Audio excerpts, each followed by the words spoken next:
Doctor Stephen کار جب اپنے ملک California سے اسرائیل گئے تو انہوں نے آبزرو کیا کہ یہودی نسل دنیا کے ہر شعبے میں بہت کامیاب ہے۔ بات اگر نوبل انعامات کی جائے تو سب سے زیادہ نوبل انعامات جیتنے والے یہودی ہیں۔ موسیقاروں کو دیکھا جائے تو سب سے نامور موسیقار یہ یہودی ہیں، اور اگر کاروبار کی بات کی جائے تو دنیا کے 70% کاروبار کے مالک بھی یہ یہودی ہی ہیں۔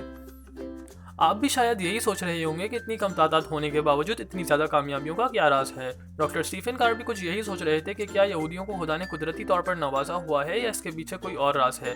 اس راز کو فاش کرنے کے لیے ڈاکٹر اسٹیفن نے 8 سال کی تحقیق کی، اور جو نتائج انہوں نے نکالے وہ واقعتاً حیران کن ہیں۔ تو شروع کرتے ہیں ابتدائی مراحل سے۔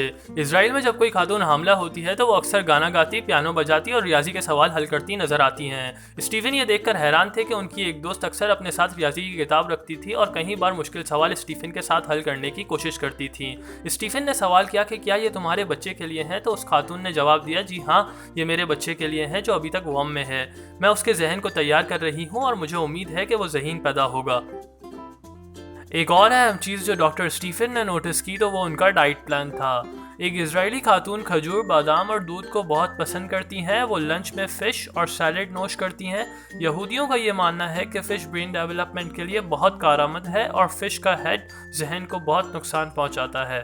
جب بچہ دنیا فانی میں آنکھ کھولتا ہے تو اس کی صحت کا بہت خیال رکھا جاتا ہے اور بچوں کو بھی پھل، بادام اور کاڈ لیور آئل کا زیادہ سے زیادہ استعمال کرایا جاتا ہے۔ اسرائیل میں ہر بچے کو 3 زبانیں سکھائی جاتی ہیں، عبرانی، عربی اور انگریزی، اور بچپن سے ہی بچوں کو پیانو بجانے اور تیر اندازی کی تعلیم سے آشنا کیا جاتا ہے۔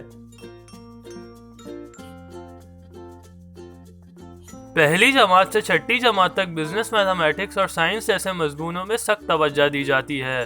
مصنف کہتے ہیں کہ میں نے اپنے ملک کیلیفورنیا کے بچوں کی ذہنی استعداد کا کمپیریزن اسرائیلی بچوں سے کیا تو معلوم ہوا کہ کیلیفورنیا کے بچے 6 سال پیچھے ہیں اسرائیلی بچوں سے۔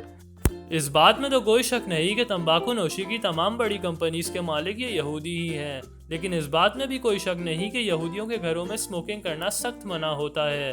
آپ اسموک باہر جا کے یا اسموکنگ روم میں تو کر سکتے ہیں، لیکن گھر کے اندر اسموک بالکل نہیں۔ اسرائیل میں یونیورسٹی کے آخری چند سالوں میں کاروبار کی تعلیم کو بہت اہمیت دی جاتی ہے۔ فائنل پروجیکٹ میں تقریباً 10 بچوں کے گروپس بنائے جاتے ہیں اور وہی گروپس گریجویٹ ہوتے ہیں جو $10,000 کا پروفٹ جنریٹ کرنے میں کامیاب ہوتے ہیں۔